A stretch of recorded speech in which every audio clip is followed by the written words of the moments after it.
compassionate and mindful living. That is a kind of encompasses a lot when I say that. And when I have come to know you over the last few months, I understand that you actually make money doing what you love. Absolutely. And you seem to live a life filled with passion. How do you manifest your lifestyle? That's one question. And the other is, did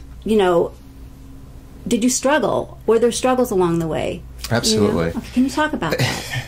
I remember, well, first off, I was a horrible student. I would always sleep in. I just couldn't get up early. I just couldn't get caught up in these routines, these cultural paradigms at a very, very early age. And both my parents are artistic, but they also were hard workers. But I also noticed that they really beat themselves up, meaning that they had health challenges because they worked so hard. And that just didn't make sense to me. And I remember having my first corporate job, like I was probably 21 years old. And I remember sitting down and watching the people talk about their uneventful weekends and eating donuts. And I remember, and these guys were not that old, but they maybe were 30, but looked like they're pushing 50. And they're nothing wrong with being overweight, but I noticed that they're letting themselves go, and I'm like, oh my God, I cannot be like this. There's got to be something more than this. And at the same time, I was also a musician, and so I really wanted to pursue that path, and very artistic, and but I was always interested in helping people. So it just kind of happened kind of naturally. I remember just going on. This is kind of funny story here. I remember going to Puerto Vallarta and. I can't believe I'm sharing this, but why not? And I had enough like tequila in my system, and they were like doing this. You were to be like dancing underwear or bikini or something in a cage, and I did it. And I won $200. And I went, wow!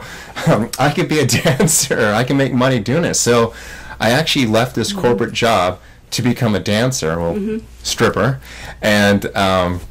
My goal was to make money doing that and pursue my musical career. Okay. And that led to health challenges on the way, including a DUI, which I had to see a counselor. And that led me into the healing arts and everything else, and to where I became a body worker, and then I got into clinical psychology and so on.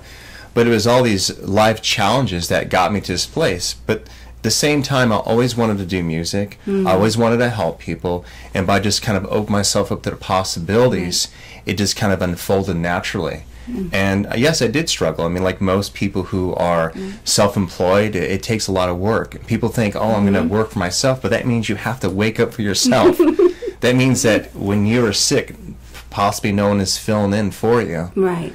And so...